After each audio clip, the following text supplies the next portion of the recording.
운동 성능은 이렇게 파워 트레이너로 강하게 막 지지고 앞으로 나가는 것도 중요하지만 이 코너를 돌아 나갈 때 물리법칙, 관성을 얼마나 여러분들이 이제 많이 혼동하는 게 잠깐 강좌에서도 말씀드렸지만 원심력이라는 거는 규정할 수 있는 힘이 아니에요. 이건 가상의 힘이니까 모든 물질은 딱 관성을 저항하는 거예요. 관성을.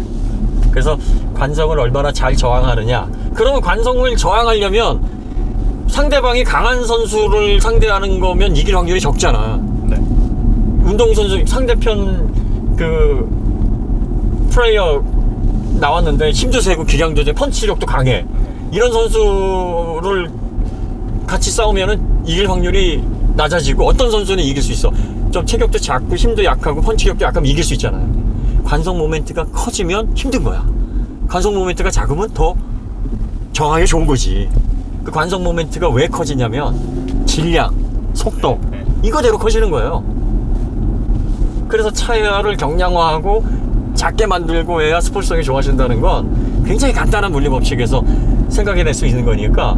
그러면 이런 차가 5.09m라고 자꾸 강조하는 건 뭐냐면 거기다 2톤이라는 걸 강조하는 건 뭐냐면 이게 물리법칙상 하중 이동의 거리가 늘어나니까 이동하는 거리가 커진 만큼 더 큰 힘이 작용을 해버리고 그리고 무게, 질량이 늘어나는 만큼 구심력이 더 크게 필요로 하는 물리법칙, 관성을 정하기가 더 어려운 구조란 말이지. 그러니까 이런 걸 감안했을 때 밸런스가 좋아요 라고 말을 드리는 건 그걸 생략할 수 있는 부분이 아니야. 그러니까 이거를 브랜드를 막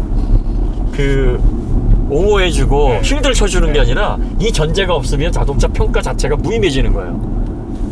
그래서 우리가 자꾸 이게 이 정도 덩치에 비하면 이 구조에 비하면 그러니까 절대값만 놓고 에이 뭐 3보다 못 달리잖아 뭐 이러면 안 되는 거지. 제대로 된 평가가 아니에요. 그렇죠. 그 X5와 그러면은 비교가 될까요? 안 되죠. 안 돼요.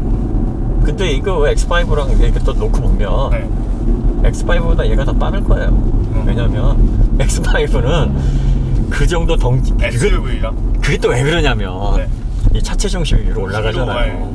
왜냐면 전장은 더 X5가 작고 무게는 X5가 한 100kg 정도 무겁고 거기다 또 무게도 무겁고 휠베이스도 X5가 좀 짧고 이게 차체 중심이 위로 올라가면 뭐 롤센터를 통해서 그 모멘텀을 잘 조정을 했다고 하더라도 물리적으로 기본적으로 롤이 많이 발생을 해요.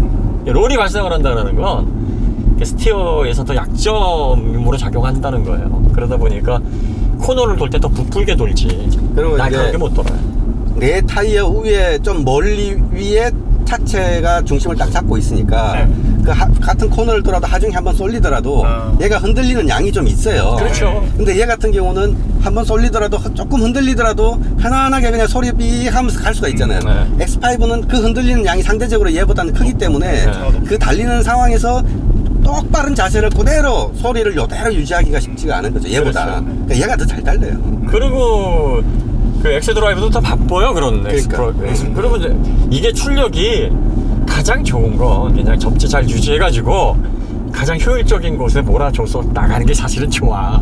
사륜구동은 접지가 늘 일정하지가 않고 부족한 데 있고 또 접지 포화도가 일어나면 거기에 출력 손실로 휠 스핀이 일어나고 하니까 그걸 배분을 해주는 건데 자꾸 이렇게 나누다 보면 손실은 일어나요. 또 전자식이다 보니까. 그러면 그걸 덜하고 구조적으로 물리적으로 좀 덜 하중이동이든 롤이든 덜 일어나는 게 좋거든요. 그런데 이제 그러면 X5는 왜 재밌다 그러고 얘 재미없다. 이것도 아까랑 똑같은 거야. SUV로 치면 걔 진짜 대단한 거예요. 그렇게 차체 중심 높여놓고 그 정도의 롤이 나갈 수 있는 구조인데 야 얘가 이 정도까지 제어를 해? 라고 생각을 하는 거고 얘는 그보다 낫잖아요.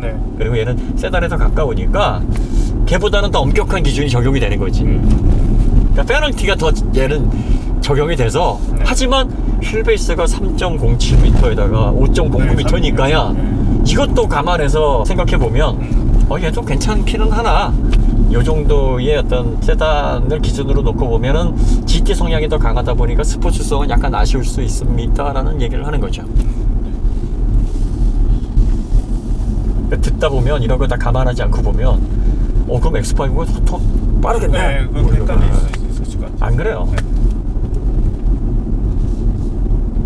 그래서 뭐 밸러스터 N이 그 X5M이나 S6M 같은 거 서킷으로 갖고 놀아요.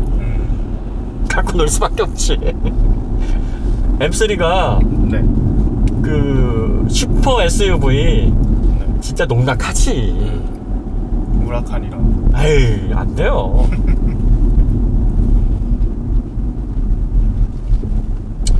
그래서 이제 람보르기니 그 프로산계 페라리의 SUV, 그 다음에 무라칸 이런 것들은 이제 그 브랜드를 좋아하고 SUV마저도 나는 이런 거 살래 하는 사람들을 위해서 그렇죠. 그냥 브랜드에서 그냥 서비스한다고 보는 거예요. 얘도 지금 2,500rpm인데 네. 악셀을 한번 밀어주세요 한번 이렇게. 응? 네. 미러는 주는데 요게 약 느낌은 좀 달라요. 3 시리즈. 3 그렇죠. 시리즈는 그거 다르죠. 3 시리즈는 밀어준다기보다 약간 쳐줬는데 얘는 좀 밀어주는 느낌? 네. 시원하게 이렇게 주는데 악셀 밟았어? 네. 탁탁 이렇게 해주는 거죠. 네. 아빠가 티 안 나게 즐기기 좋을 것 같아요. 아빠가 그리고 엔진음이 확 이렇게 밟으면 쑥 들어오면 사실 엔진은 확 들어오고 그 조수석에서 막 쳐주고 쏠리고 그러면 운전 속도를 하라고 난리 나거든요. 근데 이게 네. 롤을 저항을 하버리면 네. 승객이 날아다녀. 네. 근데 롤을 타면 어느 정도 허용을 하면 승객이 안 날아다니거든. 이것도 어느 정도 롤을 잡아주니까 그 가속도가 승객에게 덜 전달이 되니까 이런 게 사실 탑승자들에겐 더 편해요. 네. 그러니까 이게 용도에 맞는 세팅이다 이렇게 보시면 됩니다. 근데 난 이게 고속 주행력이 너무 좋아서 그리고 오디슨 중에 가끔 2차 타시고서 불편하다고 하시는 거는 이제 초반 담력 자체가 약간 이렇게 좀 튀는 듯한 노면 읽어주잖아요. 네. 그것 때문에 그러신 것 같아. 내면은 따뜻해요. 아주 마음이 따뜻한 친구예요. 그런데 한없이 따뜻하진 않아. 이게 허용할 때 보면 어느 정도에서 또 이렇게 뱉어. 이게 BMW의 특징이거든요. 조금 센 거는 뱉는 경향이 있어요.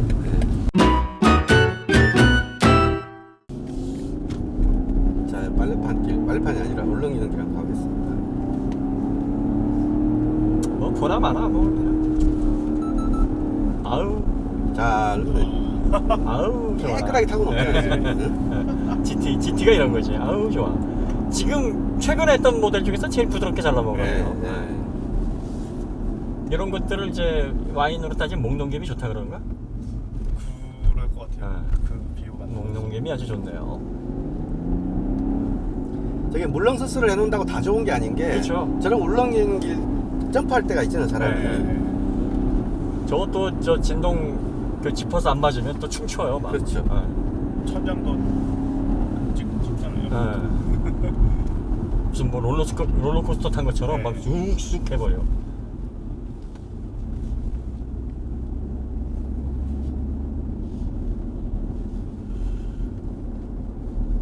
이게 차음도 잘 돼 있고 정말 조용해요. 그다음에 시내 공간이 정말 그 럼플렛 타이어 기본 순정으로 들어오는 것만 바꿔놓으면 타이어 소음만 좀 들어오는 것 같아요. 럼플렛이 좀 시끄러우니까. 우리나라는 굳이 럼플렛 안 달아도 되는데. 그러니까 수출할 때 대한민국용 그러면 그냥 럼플렛 아닌 일반 타이어 그냥 꽂아서 줬으면 좋겠어요. 다달을 또 바꾸자니 돈 들어가잖아요. 그러니까요. 그것도 다달차니 또 시간 너무 많이 걸리잖아요. 또 럼플렛이 잘 안 달아요 또 이게. 딱딱해서. 이 미국에서는 럼플렛이 진짜 필요한데 우리나라는 뭐 좋아하시는 분보다 안 좋아하시는 분들이 더 많으니 아예 선택을 할 수 있게 하든가. 뭐 BMW 판매량 정도면 가능하지 않나요? 아, 이제 선택하면 미리 받아놓을 수가 없잖아요. 차를 쟁여놓고 팔아야 되는데. 뭐 그 저 센터에서 이렇게 아니면 좀 바꿔주든가. PDI에서 좀 갈아주고 나오면. 그러면 이제 타이어가 중고로 되겠죠. 네. 나온 타이어. 애매하겠네요. 럼플렛이 뭐 펑크 났을 때 좋기는 한다고 그러지만 뭐 우리나라야 뭐 보험 서비스가 뭐 즉각적으로 오니까. 그러니까요. 장점은 5년 지나면 새 차 느낌을 또 한번 느낄 수 있다. 오, 차가 이렇게 네, 좋아졌어. 컴포트 성향의 타이어를 딱 끼면은 그러네. 이렇게 조용하네 이러면서. 그 타이어 다 갈고 교환할 때쯤 되면 네, 차가 엄청 사랑스러워지는 마법이 한번 떠옵니다. 그럴 수 있겠네요. 그 맛을 느끼라고 배려를 한 건가? 자,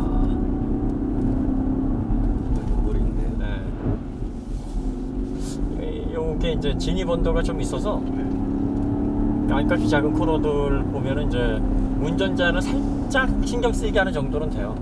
살짝 신경 쓰이는 정도는 되는데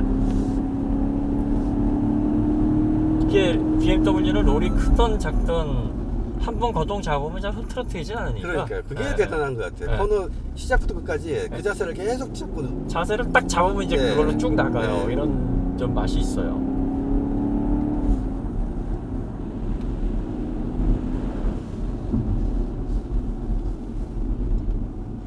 또 외부적으로 보여지는 데 있어서 어디 가서 키 안 죽는단 말이지. 아까 차 대냈을 때 봤는데 제일 커 그냥. 디자인 취향이 맞으신다면 디자인도 이게 뭐 해치백 같이 뭐 이렇게 좀 네. 저렴해 보이거나 그런 느낌도 없고 약간 패스트백 스타일이라 날렵한 쿠페 같은 느낌도 줘요.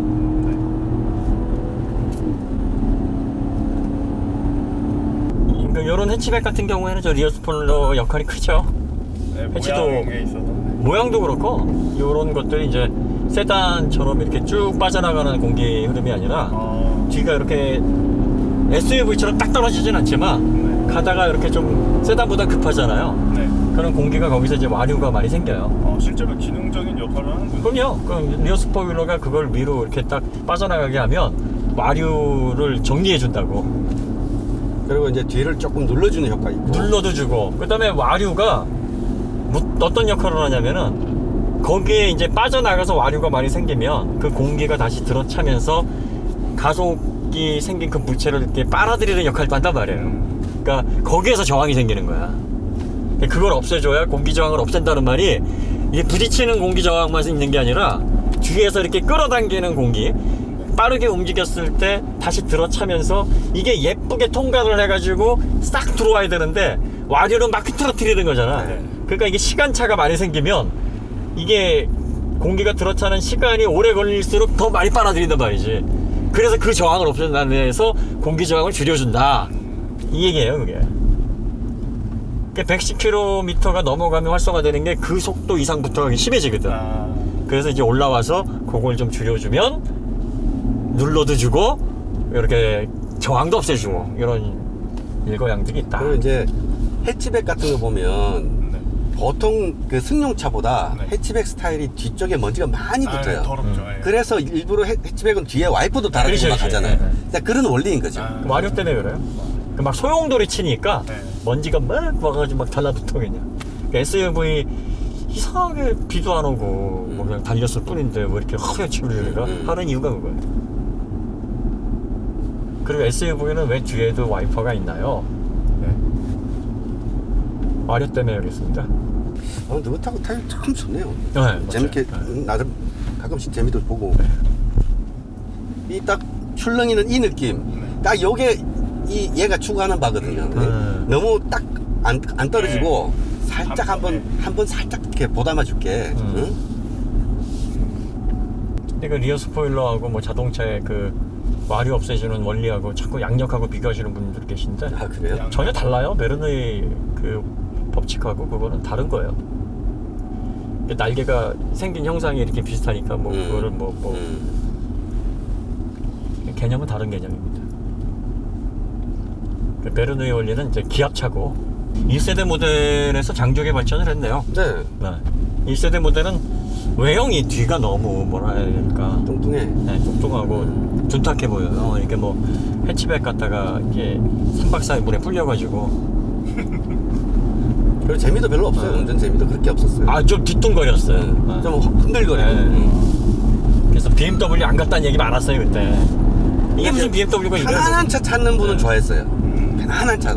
타고 내리기 좋고 실내도 넓었거든. 2세대 5시리즈 넓었어. 뒤에도 그게 또 7베이스라서 그 5라고 나와서 사람들이 5베이스라고 생각을 하는데 원래 1세대부터 7베이스였어요. 그래서 휠 베이스가 되게 넓었어요. 되게 길었어. 그래서 뒷좌석 타면은 정말 편하긴 했어요. 그래서 가족용 차. 네. 아빠가 가족을 위해서 사는 BMW 이렇게 여겼었는데 이 차는 아빠도 좀 즐기면서 맞아요. 네. 가족도 행복할 것 같네요. 대신 이제 부모님들은 오해를 하실 것 같고 이 차주분 아버님도 이렇게 차가 불편하냐고 승차감이 안 좋냐고 그러신다고. 예. 시승기 나오면 방송 한번 보여드리세요. 아버님 아닙니다. 편안합니다.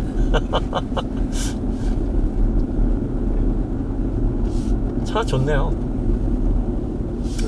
BMW가 사실 이렇게 큰 차는 만족도가 그렇게 높은 편은 아닌데 그래서 7을 더 많이 신경 쓰기는 해요 사실. 근데 7이 사실 우리도 시승을 해봤지만 그 사이즈에 너무 주행 성능이 좋아.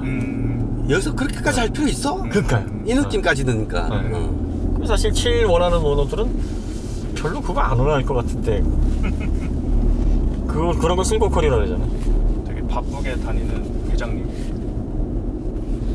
회장님은 아니고 그 개인 기업 자영업 스타트업? 대표님. 스타트업 대표? IT 기업 대표? 뭐 이런 정도? 네. 그런 분들에게 어울리네요. 빠르게 약속 잡고 움직이면서. 예. 기사와 뒤에 실려가기에는 S클래스가 좋죠. 그렇죠. 네.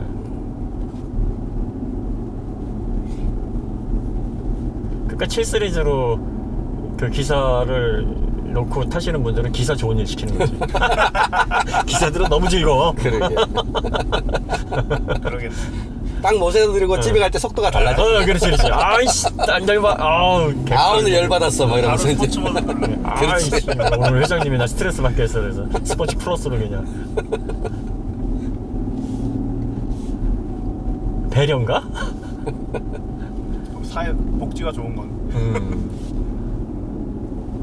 그럼 이제 기사들이 이제 평상시에 그 스트레스 덜 받으니까 네. 더 안전운전 하지 않을까? 가끔 스트레스 풀고. 하여튼 그렇습니다. 그 7 시리즈 좀 그런 성향이 있고요. 지금 6 시리즈가 오히려 그 7 시리즈에 비해서 목적성은 더 맞는 것 같아요. 네. 참 목적성에 잘 맞게 만들었고 패밀리 대형 그 자동차 이런 컨셉으로 이게 흔치 않은 컨셉인데 이용하시기 딱 좋아요. 아이 둘에 이렇게 좀 가족들 이동 멀리 하셔야 될 필요가 있는 분들에게는 더할 나위 없네요.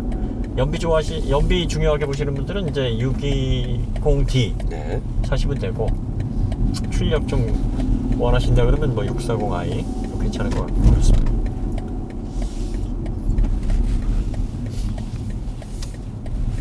차주분도 뭐 만족하실 것 같아요. 그죠? 네. 이게 차주분이 그 전에 그 3시리즈 투어링을 타셨던 분인데 3시리즈 투어링 타신 분이 이 차에 만족하기 쉽지 않거든. 이 정도 사이즈에. 그럴 것 같아요. 네. 왜냐면 불만스럽거든. 뒤뚱거리고 막. 그런데 뭐 요 정도 되는 밸런스면 뭐 크게 이렇게 불만스럽진 않을 것 같아. 기분은 낼 수 있으니까.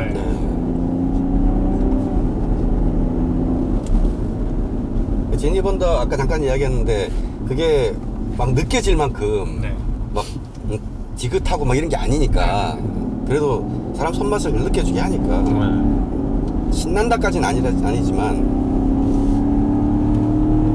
이 정도 사이즈의 고속에서 지니번더를 어떻게 없게 만들어요? 그러려면 차가 슈퍼카처럼 아주 그냥 다 쪼여놔야 되는데 불편해서 못하죠 그러면.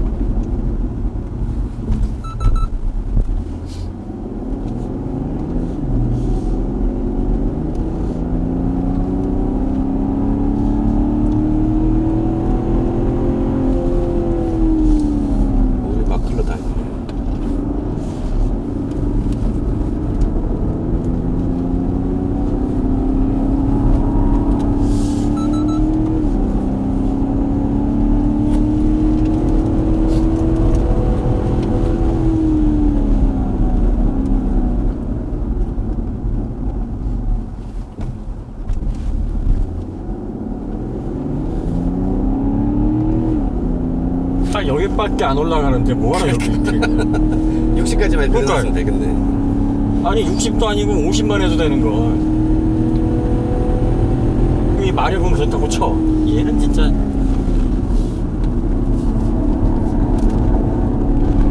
자 이제 여기서 조금만 더 밀어붙이면 옆으로 가는 거야 이제. 지금 살짝 갈라야 되잖아요. 롤에 비해서 괜찮네. 잘 잡네요. 되게 큰데. 야, 이게 참 요즘은 이 정도 사이즈도 나쁘지 않아요.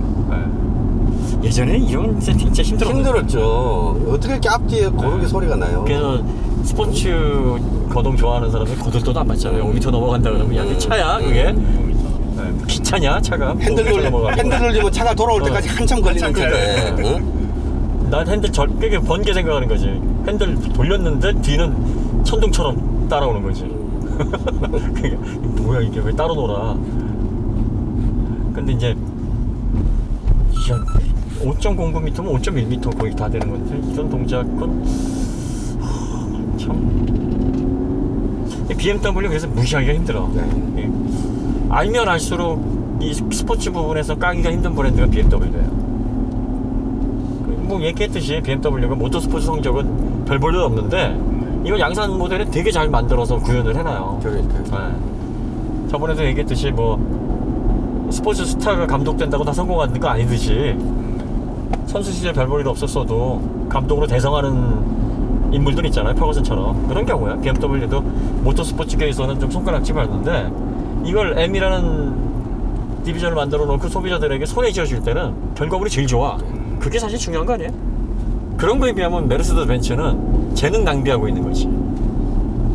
엄청난 모터스포츠 포텐셜을 가지고 있는 브랜드인데 불과 10년 전까지만 해도 그런 스포츠성에 그 괄목할 만한 소비자용 차가 별로 없었잖아요. 없었죠. 요새 좀 색깔이 바뀌어지고 있어요. 그러니까 알면서도 안 해준 거죠. 오너들은 뭐 그런 성향이 아니니까 그냥 고속 안정감 정도로 그냥 만족하세요. 알면서도 안 해준 거고 BMW는 자기가 할 수 있는 최선을 다한 거예요. 우리가 뭐 모터스포츠 성과는 그렇게 내세울 만한 게 뭐 DTM 몇 개 뭐 밖에 없지만 여기에서 얻은 모든 그 경험들을 최대한 고객들하고 공유하겠습니다 하는 거예요 지금. 두 브랜드 모두 다 브랜드 컬러를 제대로 정립했으니까 뭐 그렇게 그죠? 손해는 아닌 것 같아요. 어떻게 보면 벤츠는 뭐 들쭉날쭉 하면은 벤츠도 모델마다 이런 거지. 양반의 걸음이 너무 채통이 없구나. BMW는 지금의 어느 시대인데 뭐 기사도 신사도 시지런이야. 이제 뭐 서로 이렇게 양립하는 그 두 럭셔리 브랜드가 프리미엄 브랜드 양대산맥이 색깔이 다르다는 게 난 너무 재밌어. 그러니까. 그래서 BMW 좋아하는 사람하고 벤츠 좋아하는 사람하고 서로 잘 안 친해. 성향도 달라요. 우리가 서로 그래서 남을 막 뭐라 그래. 네, 그래서 우리가 오래됐는데도 좀 안 친해. 그래서 이제 BMW 성향을 가지고 있는 분한테 벤츠를 태우면 되게 막 싫어하고 답답해하죠. 벤츠의 성향을 가지고 있는 분한테 BMW를 타게 하면 약간 불안해. 아우 내가 차 좀 편하게 타야지. 그리고 이제 나쁘게 얘기하면 양냐 그러지. 그리고 벤츠 성향 오리지널 벤츠 성향 과거 기준이 지금 아니에요. 지금 아니고 지금 과거에는 좀 덜해졌고. 서로 이러는 거야. 양 뭐냐 그러고 이쪽은 꽃 뭐냐 이러지. 서로 그렇지. 지금은 이제 안 그래요. 과거에 고착화된 이미지가 그랬는데 그렇죠. 원래 이미지. 지금은 두 브랜드가 이제 컬러가 많이 겹쳐지고 있어요. 공통 분모가 좀 있어요. 그러니까 서로 안 되는 거지. 그치. 서로 그러다 보니까 BMW는 야 근데 프리미엄인데 좀 럭셔리하게 좀 즐기자, 편안하게 좀 누리자. 그리고 BMW 바뀌고 있고 벤츠는 야 우리 보고 못 달리는데 바보래. 야이씨 누가 그래? 알았어 보여줄게 하고 이게 겹쳐지는 거죠. 그러니까 얘가 좀 단단하다고 불편하다고 하시는 분은 이 빨판길 지날 때 보시면은 진동이 좀 있거든요. 이렇게 그 일반적인 우리 평균적인 준중형 이상의 좀 큰 차들보다 조금 더 느껴지는 거예요. 지금. 맞아요. 그러다 보니 비싼 차가 왜 이렇게 성차감이 안 좋아? 뭐 이럴 수도 있는 거죠. 현대는 그런 컬러를 빨리 찾아야지. 그러니까 제네시스의 컬러는 이거다라는 게 빨리 정립이 돼야. 그러니까 지금 제네시스 속에서도 살짝 막 약간의 혼돈이 있는 것 같거든요. 왔다 갔다 해요. 왔다 갔다 하는 것 같거든요. 그래서 그거를 대표 이퀄 뭐 이게 있어야 돼. 그리고 다른 차들 힘들지. 다른 패밀리에서는 색깔을 조금 덜어내긴 하더라도 거기서 막 확 안 바뀌게. 안 돼. 그 기본 기조를 잃어버리면 안 돼. 기조를 네. 색조는 같아야 되는 거죠. 희한하게 메르세데스 벤츠는 C클래스에서도 고속주행 안정감이 좋아요. 그 브랜드 컬러에. 그리고 BMW는 7시리즈마저도 잘 달려. 이게 있어야 돼요. 그게 플래그십에서 정립이 돼야 될까요? 아니면 엔트리에서 정립이 돼야 될까요? 브랜드 컬러는? 플래그십에서 정립이 돼야 되는데 네. 재밌게도 BMW는 네. 그 가격이라든지 가치 부분이 아닌 브랜드 컬러 면에서 볼 때 3시리즈가 플래그십이지. 그렇지. 대표작이. 플래그십이라는 게 돌격 대장이야. 대장 깃발 꽂혀있는 배를 플래그십이라 그랬거든. 기함. 기압. 네. 가장 거기에 지휘관이 타고 있는 배. 그러니까 우리는 뜻이 약간 저래돼갖고 제일 비싼 제일 차가 비싼 차, 플래그십이라고 제일 생각을 비싼 하는데 원래는 지휘관이 타고 있는 작전 지휘 배가 플래그십이란 말이야. 그러니까 사실은 BMW의 플래그십은 3이죠. 3이죠. 근데 이제 그 상품성에서 플래그십 하면 좀 고가의 모델, 가장 대표하는 비싼 프리미엄 모델이라는 게 이제 고착화돼서 그런데 메르세데스 벤츠는 S가 맞고 네. 그러니까 사실 BMW도 그걸 알기 때문에 3시리즈 상품성이 가장 주력을 해요. BMW GT 640i 저희가 타봤는데요. 네. 할인 다 해서 9,000 초반이면 구입을 하실 수 있다고 하니까 일단 여건이 되시고 뭐 이런 차들은 이제 뭐 한 대만 있어도 든든하잖아요. 뭐 2대씩 이렇게 가지고 있어도 그럴 필요성이 안 느껴지는 차니까 뭐 국산차 하나 즐길 만한 차 이렇게 가지고 다니시면 괜찮은데 그러니까 좀 즐기는 시간이 기신 분들, 많으신 네네. 분들 네. 그런 분들은 즐기기 전용으로 뭐 한 3천만 원대 정도의 차를 가지시는 것도 괜찮은데 네. 보통의 경우에는 내가 이 차를 즐기기 위해서 막 나돌아다니고 하지는 못하시잖아요. 뭐 네. 가는 와중에서 잠깐 기분 낸다든지 뭐 그러시는 거니까 그렇죠. 그러기 위해 그런 과정에서 차를 또 별도로 한 대를 둔다는 건 좀 안 맞으시는 분들이 많거든요, 사실. 그렇죠. 예. 번잡스럽고 예. 그러니까 뭐 두루두루 패밀리도 만족시키고 또 몰래 혹은 같이 타고 다니면서 잠시 나 혼자 이렇게 기분 낼 때 그런 용도로는 참 괜찮은 것 같아요. 그래서 뭐 차가 작다고 불편하실 분도 없는 것 같고 패밀리 중에 앉으신 분 중에. 아니 뭐 운동장인데요. 그러니까. 사실 그 BMW가 이렇게 차는 길어도 공간 잘 못 빼는 브랜드 중에 하나인데. 그러니까 공간 되게 넓네. 공간 잘 뺐어요. 그리고 또 짐칸도 해치도식으로 돼 있어서 넉넉하고요. 그래서 9천만 원 정도의 비용을 자동차를 위해서 사용할 수 있는 분이라면 다목적 네. 가족을 위한 패밀리카, 또 본인이 즐기는 용도, 그리고 또 대외적으로 뭐 이 정도면 또 점잖은 이미지도 줄 수 있고, 네네. 또 너무 나이든 어떤 이미지도 아니고, 그렇죠. 두루두루 가져갈 수 있는 것 같아요. 이런 차 타고 다니면 이제 그래도 또 사람이 좀 그 정형화된, 말하자면은 좀 보수적인 어떤 느낌도 안 들잖아요. 네, 그래서 그런 어떤 느낌들을 다 두루두루 누리시기를 원한다 하면은 좋은 선택일 것 같아요. 네. 네. 그리고 연비 차는 사실 이 모델보다는 하이브리드. 620D. 아, 유경도 이렇게 그게 생각하시면. 개꿀인 것 같아. 네. 근데 얘만큼 힘있게 나가진 않겠죠. 그러니까 이제 좀 포기하고. 그래도 포기하고. 6천만 원. 얘 밸런스는 가지고 있을 테니까. 뒤에가 에어소스 들어갔다고 하니까 또 이 옵션들이 거의 별 차이가 없대요. 네. 저희는 기본적으로 이 모델 추천드릴만 하다고 봅니다. 그리고 BMW에서 만족도가 상당히 높은 자동차라고 보여지고요. 그리고 가성비 원하시는 분들은 620D. 예. 그리고 뭐 이 모델로도 괜찮다 하시는 분들은 뭐 여건이 좀 되시면 이왕이면 뭐 출력 덩치고 있고 하니까 340마력 정도는 좀 돼야 넉넉함이 느껴지겠죠. 그렇게 정리하면 될 것 같습니다. 이렇게 좋은 차 협찬해 주신 차주님께 다시 한번 감사드리고요. 예, 여기서 마치도록 하겠습니다. 네. 감사합니다. 감사합니다.